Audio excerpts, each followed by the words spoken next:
Well, good afternoon, everyone. I have a very, very special guest with me today, Dr. Doreen Downing, who is a podcast host. She's just a wonderful human being. She's a psychiatrist, psychologist, Psychologist, yeah.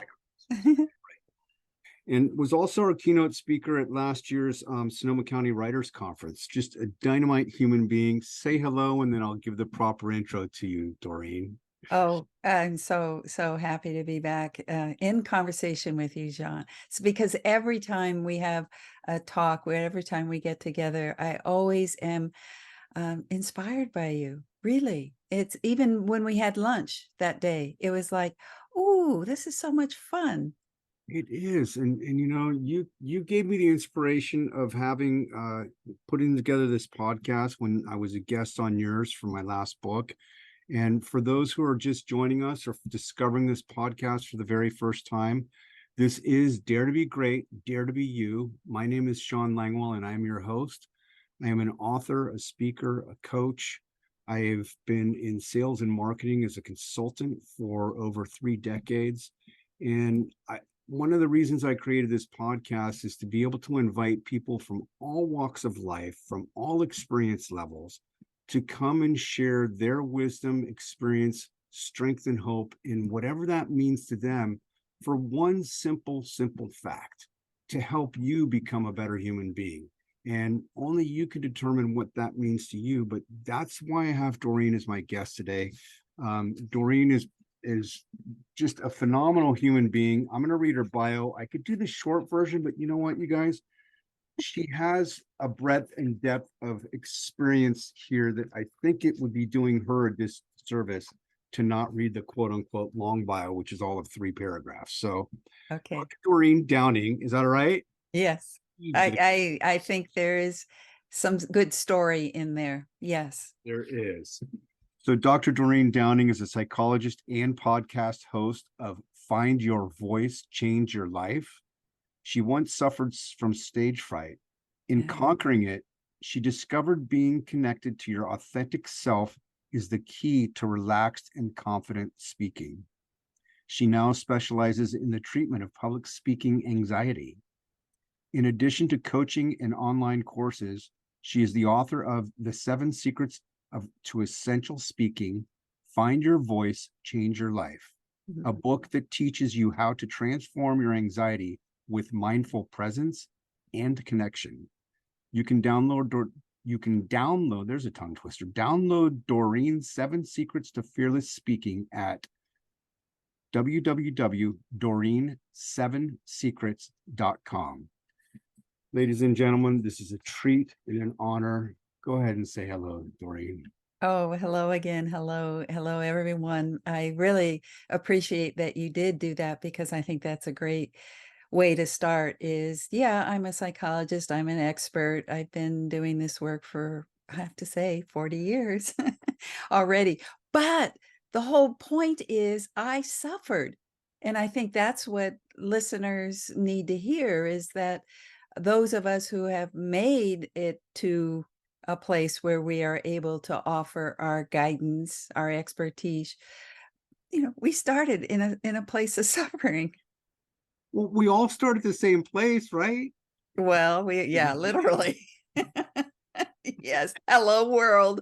Here I am. Let me see what life has in store for me. Oh my gosh, an alcoholic parent. Oh my gosh, a mother who's mentally ill. Oh, gee, what do I have to deal with? How am I going to find my voice? How am I going to be me in this crazy, dysfunctional world, right? Well, you're so natural to talk to, Doreen. I'm going to do something. It's a little curveball. You don't have to, don't feel obligated to do it, but I purposely like to get to a level that is a little bit more approachable for folks because there's a lot of scared people out there. There's people that, and you probably have tons of them as your patients and clients, but people are scared. And a lot of the fear, and we'll talk about this later on, is stuff that can be unpacked and addressed with some coaching and with some guidance. But if you're okay with it, do you mind sharing maybe 10 minutes of your story on what really was the impetus for you to get into this line of work, and share as much or as little as you want, but take us back to those moments, 40 years ago when you made the decision to get into this line of work. Are you willing to do that? Well, I would say, definitely, Okay. definitely. That I think that that's, the more people can be vulnerable and real and tell the raw story, I think it makes more sense than to do a nice little cover. Yeah. "Hello, here Put I a am, bow on it. doctor." And here's my Yes. perfect picture. Yeah. Yeah, yeah, PhD. Yeah, she knows what she's talking about. But I'm gonna go back just a little bit further, which is more of the beginning, because I already mentioned it to you a second ago about dysfunctional family life and alcoholism and unpredictability and mental illness, mother going off to the hospital and never knowing when that would happen and disappearing for weeks and then coming back. So that finally, my grandmother took over. And so the reason why I'm saying this and how it relates to me finding or not having a voice was grandma would say, "Be quiet. You're going to make your mom sick and she's going to go back into the hospital." Ooh. Don't you ooh, I just even got a chill right there myself saying it again because it's a life lived experience that I had to go deep, deep, deep inside of myself to say, "What happened early on in my life?" Because I am a psychologist, and that fascinates me with my clients, is what happened in your life that you didn't come through early childhood with, "Hello, yes, here I am, and I'm so happy to be alive, and let me step up," and, so that would I would just wanted to voice what happened very, very early that I discovered that. So Yeah. that's there. But you mentioned 40 years ago. Well, we learn how to survive, don't we? We do. Out of Yeah. necessity. I mean, it's the survival instincts kick in when all hell is going on around us, and as small children or young adults or teenagers, we kind of have to find our way to navigate through that. And that's where some of the survival instincts come in, right? Yeah, I like the way you just did that for those who are watching us. Sean just went navigate and he's got a water behind him, a whole scene that looks like a bay. And so the navigating life is like, yeah, navigating rough seas. And we learn by doing, by living in environments that are challenging for us. And so, yeah, I made it through a PhD in psychology eventually, lots of good living and, but somewhere along the line, I think because, my own experience living in dysfunction, I was drawn to the field of psychology, Mhm. probably to understand more about myself, but also, what the heck? What happens in dysfunctional families and how do I help those who feel trapped in them? So I think that was how come I picked psychology, but also because it's one on one. I don't Right. have to speak in front of a group. I just have to really listen deeply to somebody and help them come to some understanding. I'm not the expert, saying, "Go do this," although maybe sometimes I suggest that, but basically, I chose psychology, I think, partly because I could hide. Mhm. But was the impetus and the interest, was it really part of almost a curiosity of discovering some of the stuff? I mean, there's tons of self-help. I'm a self-help author. I hate that phrase because I don't believe anything is truly self-help, and that's a conversation that I'll put on a podcast for a different day. But in terms of discovery, inquisitiveness, curiosity, wanting to kind of find out what was going on with whatever feelings, I mean, share with us what that was like. Well, I like the word discovery you just used because I Mm. because when my parents got divorced, I had to travel to see my father. I had to get on a bus Mhm. and go way up into Northern California, Willits, Northern California, to visit my father. And I think early on, I got this, ooh, if I travel, something great's going to happen at the other side. So I think I was I don't know what the word is. It's not really bit by the travel bug, but I think I learned that I like travel Okay. early on. So guess what happens in travel? Discovery. Mm-hmm. You're open every minute, you're observing if you're that kind of traveler, which I am, just more of a and you use the word curiosity too, as opposed to having an itinerary. So with people, they're a puzzle to me, and I wanna go on this inner journey with them. I wanna travel inside of their I'll just say it, inside of their psyches, inside of their whole whatever's going on, their character structure, and discover, wow, who are they and how do they get to be that way? So I think that that fascination that I just referred to is what was part of why psychology was something that called to me, not just um, helping myself get over my issues, but also and helping others, but also just wow, it's fascinating putting together a puzzle. It is, and it's also a way indirectly. You've got years and years as a licensed psychologist, so you can correct me if I'm wrong, but there is a certain amount of that inquisitiveness or curiosity and seeking and searching for relationships, patterns, and things with other people in whom we are relationship with, or even not. But I love the travel analogy because that is one thing I love about travel. This picture in the background, for those of you who may or may not see this, if I podcast this as a video cast. I've got a picture in the background that's on the San Francisco Bay with the Golden Gate Bridge in the background from the Golden Gate Ferry going over to the Giants game. And that to me was something I hadn't done in many, many years. And as soon as the pandemic lifted up, I'm like, I want to go do this. Yeah, And you can't explain it. So that curiosity of people finding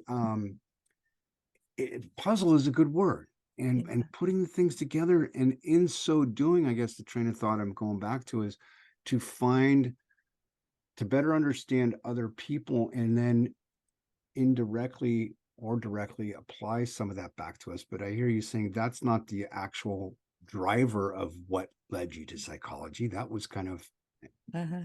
the reason was actually just a curiosity, right? Well, I think what you're bringing up for me as I'm in this moment kind of answering your questions and having this conversation with you, I feel like I'm putting together some, oh, well, so how what did? I mean, I haven't thought about it in a long time. So what did draw me initially to being a psychologist? And I think it's a group. It's the curiosity, it's the discovery, it's the fascination, it's the fact that I had come from dysfunctional family, probably the whole idea of wounded healer, Mm-hmm. that I knew I had wounds I needed to heal. And also this one other aspect I talked about is that it's very private. I don't have to be in front of a group speaking. Which is ironic because I asked you to be the keynote speaker and you kicked off the thing. And I didn't really think of that when I asked you, and you put off this thing that, I kind of put you on the spot here. But if for those, if it's coming up again next year, it's going to be October 21st, I believe, 2024, whatever the third Saturday is in 2024. But Doreen got up there and she had me do an exercise that I hadn't done since I was in therapy 30 years ago. And it was different. It was almost like a Gestalt technique facing partners, but it Yeah, was this immersive connection with yeah, people I know by acquaintance that are on the board with me, but I don't really know. And yeah, yeah. Well, this is wonderful that your video just stopped and it's like this pregnant pause that you're holding your hands up and uh it's it's a beautiful moment right now where the computer or internet said, we're gonna just pause. And I'm wondering if I should go on because it looks like Shawn has momentarily slipped into a year ago where he's remembering exactly what it felt like to be in this exercise that I was leading. You are the host now, is what I just found out. And so we're still recording, and I think we'll see if Shawn comes back or if I'm going to have to drop off and we'll resume. And so as long as I'm here and as long as it's still recording, I will go back to that moment and talk about what it was like to be on a stage with what 100 and over 150, maybe about that number of people in the room, and how to be totally inside of my own body. Not that I was delivering a script, but I was facilitating an event, facilitating an experience in the room. I wasn't just talking at, but I was reaching down into and helping them learn how to come into the sense of having a voice, being connected to their voice with a partner. And that means listening. That means deep, oh, silent, open, non-judgmental listening, kind of like what I've learned to do in my office as a therapist.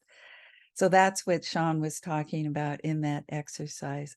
So here I am still in the podcast. I don't know whether I should leave right now. It's still recording. So I think just for the sake of trying to catch up with Shawn, I should probably say goodbye for now and see if we can come back to this. Thank you for listening. I'm Dr. Doreen Downing, psychologist. My website is DoreenDowning.com, DoreenDowning.com. Thank you.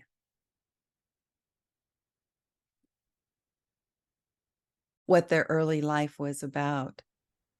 And isn't that interesting? I think all of us have. I spent 10 weeks in coaching, and I came to the realization how our bodies have memories of Yeah.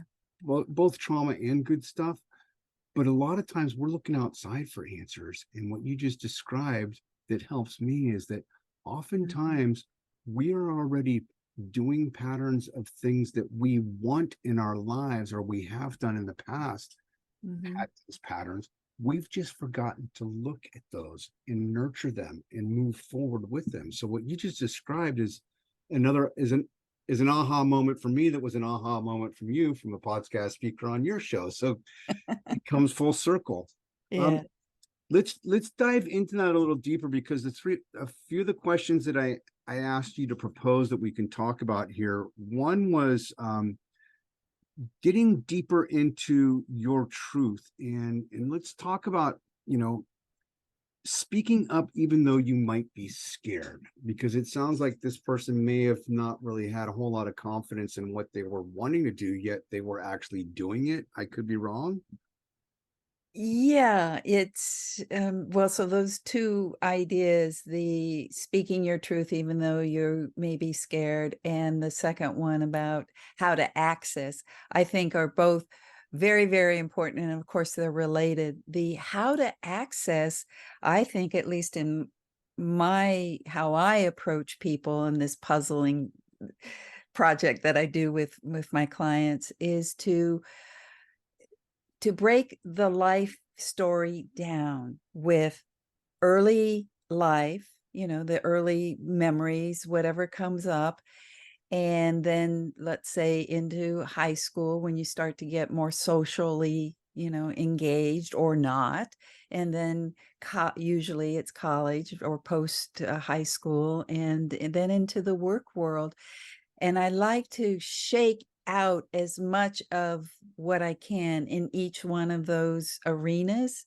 Mm-hmm. And then there's often a thread that goes through kind of what we were just saying a second ago about, oh, yeah, you've always been somebody who loves to work with women because you're comfortable with women. So why not make that a business, huh?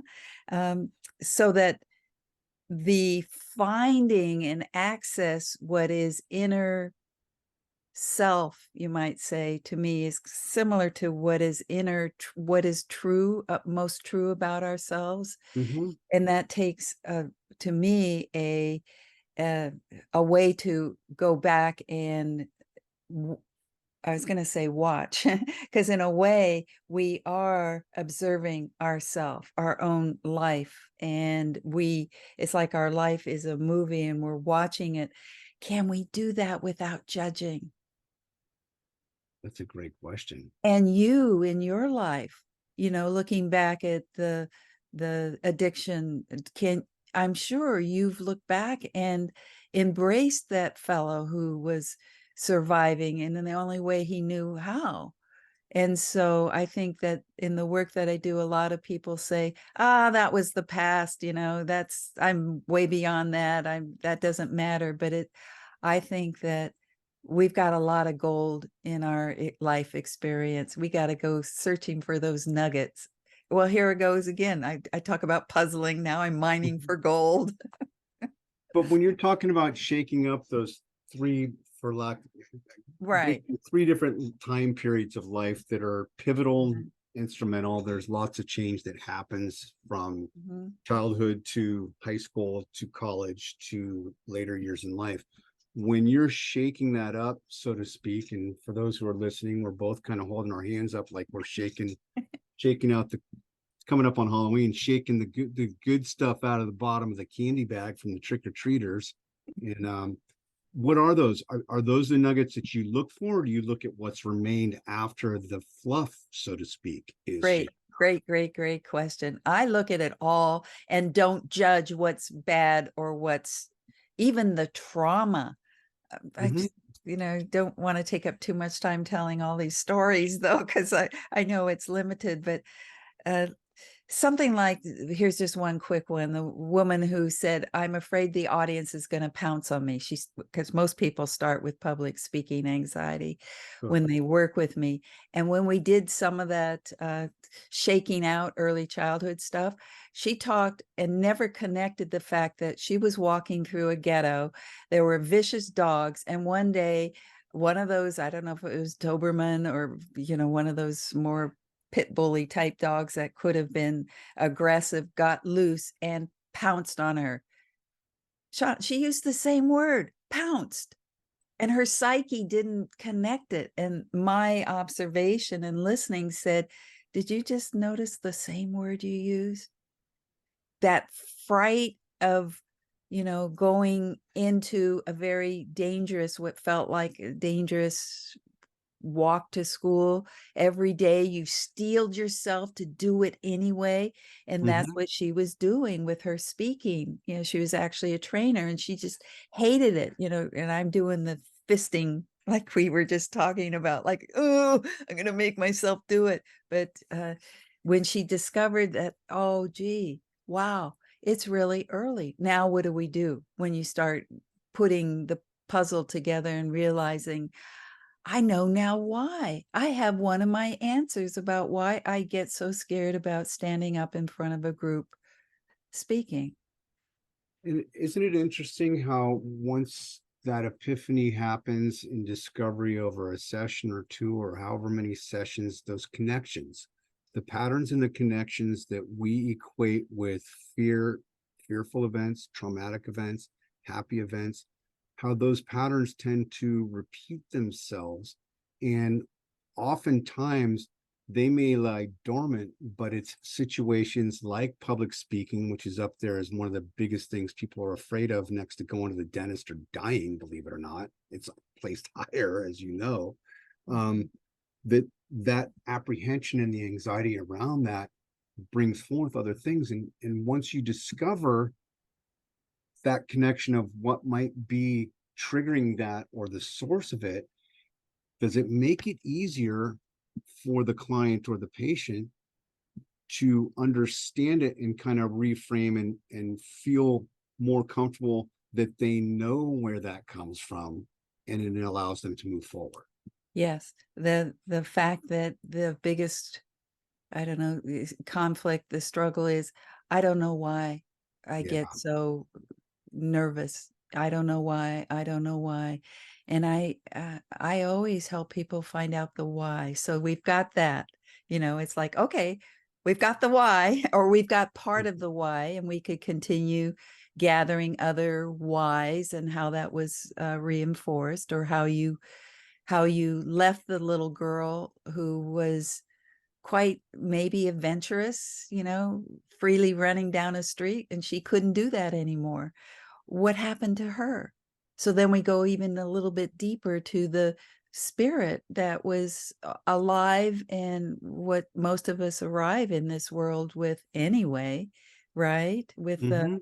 kind of this eager, full of, well, the soul, the spirit, the hello. The innocence, the Yes, internal innocence that we're born with, that is a natural yes. state of peace and happiness, is what I recently listened to. And this ties to one of the Uh-huh. questions you have, and with the question we were just talking about, is getting back to that essence. So, um, not asking for a free psychotherapy session here, but what are some of the tools that people might, and frame this in a way that might be helpful to either attract people who want to go deeper with you, or to at least have some better understanding and curiosity, or explore options and solutions for themselves. But what what are some of the guiding questions that you would want to ask a new potential client to get down to this level of essence, to remove, to not negate or deny some of the things that were blocks, but to acknowledge them, to accept them as part of that, but to take a step over, through, around, under, whatever you want, to get to that core that is in each and every one of us, which you and I have talked about before, which is that spiritual, soulful essence of our being. Yes. It is absent of fear. It is absent of worry. It is absent Yeah. of doubt. It's the purest Uh, uh, innocence and sense of curiosity and wonder about the world that we were born with. So how do you get people to that, to build them back up? Because your podcast and what you do for the work in coaching is all about helping people get to that place of finding their voice to yeah. change their life. So let's talk about that. Well, that inner journey, first of all, somebody has to believe that there's some value in that. And uh, I'm not somebody who works with somebody who wants to just be a public speaker and give good speeches. Although I do work with those who feel like something's holding them back, and that is their goal, to be somebody who's way more visible on a public stage. But they realize that it's something inside that's holding them back, and they haven't really accessed it yet. So the first thing is to have an approach, you might call it a mindset of curiosity and acceptance, and then being willing to find where the pain is, Mm-hmm. and to go, be willing. And this is what is so important. And I take this from Billy Atwell: face, embrace, replace. So the willingness to face everything and not say, oh, that didn't matter. Just, we're going to put everything out. And then the second thing is the willingness to embrace the little one who had to go through the street every single day. And then the going deeper into, well, what's the natural being that's way down inside? How do we have to go through something, but the Mm-hmm. way we go through it is, I'll just use the word love, right? Loving, as what is it, Byron Katie says, loving what is, that the moving through our life to, because that's where the journey will take us. And I know people don't believe it. I've just started working with somebody a couple of days ago who says, I can't imagine it. I don't believe it. I've tried everything. And I said, well, then why are you reaching out to me? Yeah, right. Am I just gonna be another one of the I've tried everything's? And then what I saw was how self-critical she was. So that's what we had to work on first. She could not approach her inner self with that amount of criticism. Uh-uh. I'm not going to take you down if you're going to take that critic with you. No, she doesn't. And some of that, it's become that in and of itself has become a coping mechanism. It's a safety and a security measure, Yes. as you know, Yes. Yeah. from limited psychology courses I've taken. That's common basic psychology 101 is our defense mechanisms. So when those come up, and they come up for all of us, how do you help navigate somebody to trust you? And I'm going deeper than this than probably I should, Doreen, but Uh-huh. fear is a real thing for most people to the degree that we believe the fear. And for the most part, my feeling on fear is it's false evidence appearing real. And for Yeah, most, but tell that to the amygdala. it doesn't know. The I amygdala know. has this mind of its own. So Yes. understanding the Yes. neuroscience behind it with the emotional center of our brain, Yes. how do you navigate someone who doesn't have that same psychological understanding that you Well, do? that's it was just what I did a couple of days ago. What I usually do in the beginning is create enough of a possibility that is it possible or not, Okay. and so that the fact that she's reached out to me after trying everything, hypnosis and beta blockers and everything's even a anxiety course, and uh so I tap into the belief, and it's relational. There's something about working with me where I make it safe for them to take that inner journey. And I begin to just say, like, what is a little, once, I mean, when I took her into a little bit of that deeper dive, I said, "Do you see her? Do you see?" And she goes, "Yes." And then she started crying because she knows inside intuitively that there's a part of herself that she abandoned. She let go and held back so that she could move out into the world. And now it's not working. The beta blockers are really not working anymore, is what she's talking about. And then the other thing you said is about how do you help somebody. Well, first of all, it's embracing it, but is there a way we could reframe? And I know that's kind of more of a cognitive thing, but so an example is a fellow who asked a question in when he was 12 years old in class, and it had to do with sex, and it was one of those education classes, I guess, and everybody laughed at him, and he became, he was teased a lot, and that was one of his memories that was really deep for him. And he took himself back, because that's what we do. We're we're we're beautiful human beings, and how to tap into the kindness and the compassion we take with ourselves as we do that kind of inner journey. And he goes, "Oh, I was the only one who had enough courage to ask a question like that. It was on the minds of everybody, but nobody had the courage. I did." So that kind of breakthrough, isn't that? I mean, I feel it in my skin right now. The breakthrough of, look at me, I have courage. And then that's what infused his adult self now with a new kind of story, you might say, about that moment that was traumatic. And the same with the woman who had the dog pounce on her. It was like, boy, did I have a lot of bravery going through that ghetto every single day. Brave. I am brave. Do you see how that begins to shift their whole sense of the narrative? And then, of course, I go even deeper to, well, you know, who is there in the first place before she got, you know, Yeah. And assaulted? and that the reframing and the mind is incredible. The mind is plastic, elastic. The Yes. neuroplasticity is a real thing.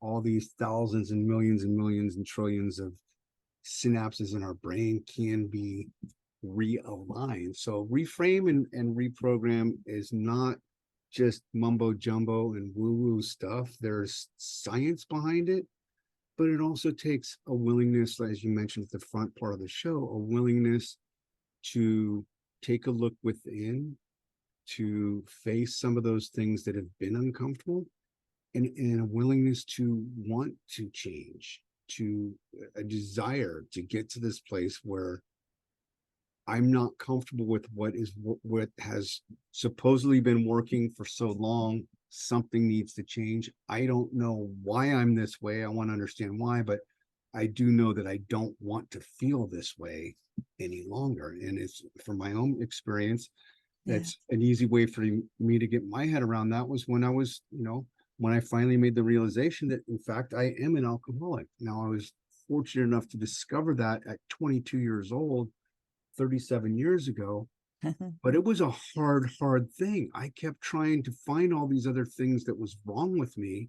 And just a brief side story from my experience was I found myself after being up all night long doing all kinds of drugs, psychedelics, everything you could imagine, and drinking, laying on my back, literally, quite literally thinking that I was going insane. Mm. And I called in my memoir, Beyond Recovery, I called this section of the book Voices. And in that moment, it's clear as day. And this ties to what you were talking about, going back, just articulating it right now brings me right back into that 7x7 low ceiling room, feeling despondent and distraught, and literally thinking I'm going insane because all these voices in my head are just saying, you need to stop, you need to stop.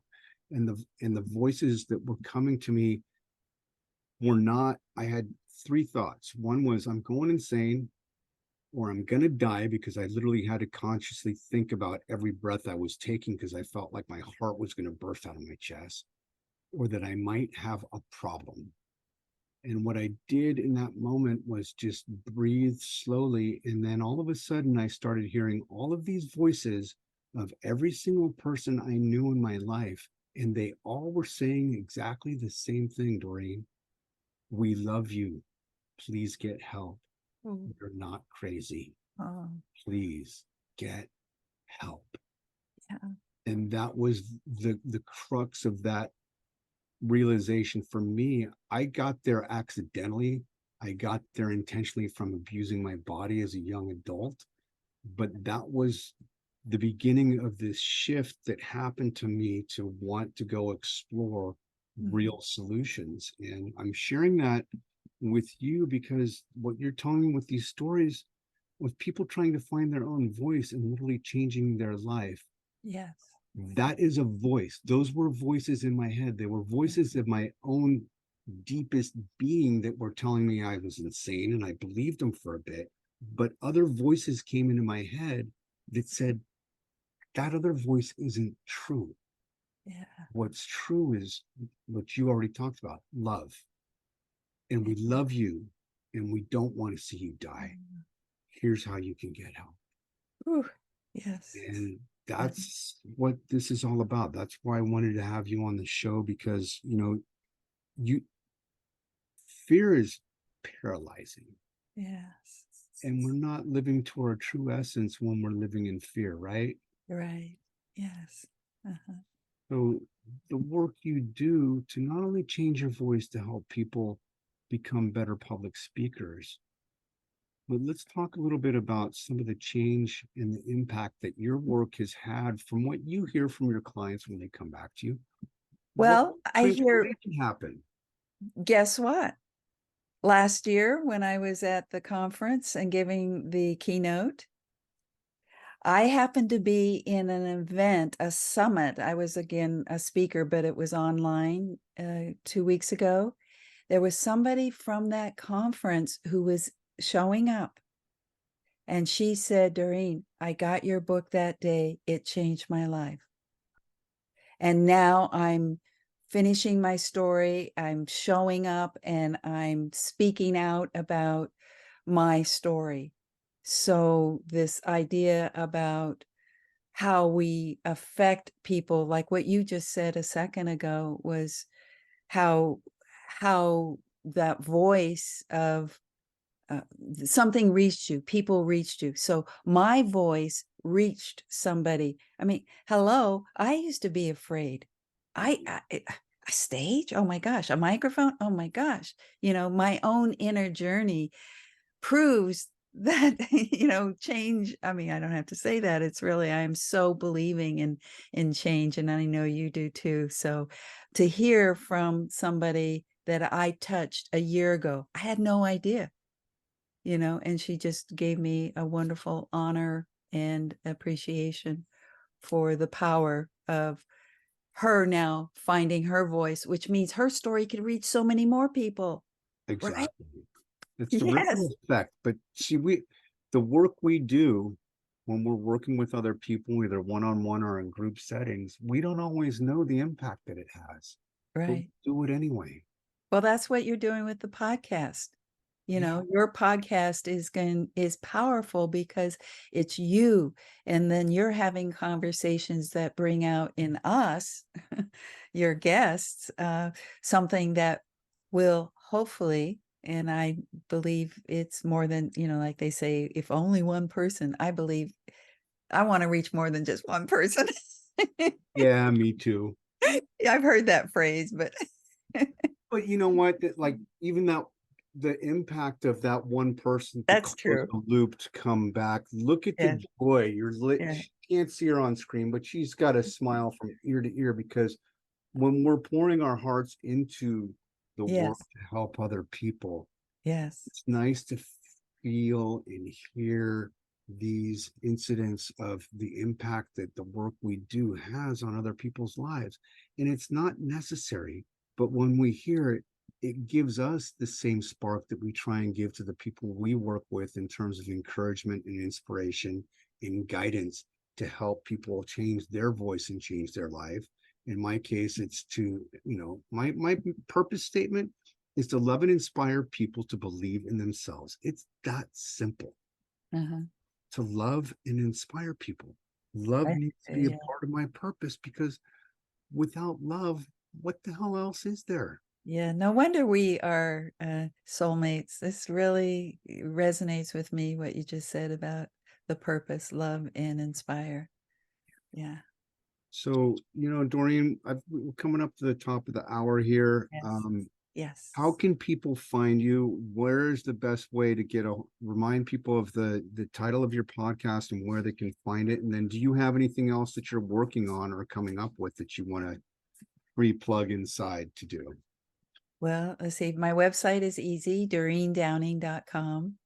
And that's Doreen, Doreen, Downing.com. So that's one easy way because I have the podcast listed there. I have the free 15-minute consultation I give with people to check me out. I have a quiz on the website, a Find Your Voice quiz. So I think that's the easiest way. Sure. And if somebody was really like, they've listened to this and I got to speak to Doreen, then email me, Doreen@DoreenDowning.com, Doreen@DoreenDowning.com. And then you asked about the podcast is Find Your Voice, Change Your Life. Find Your Voice, Change Your Life on any podcast platform. It's out there.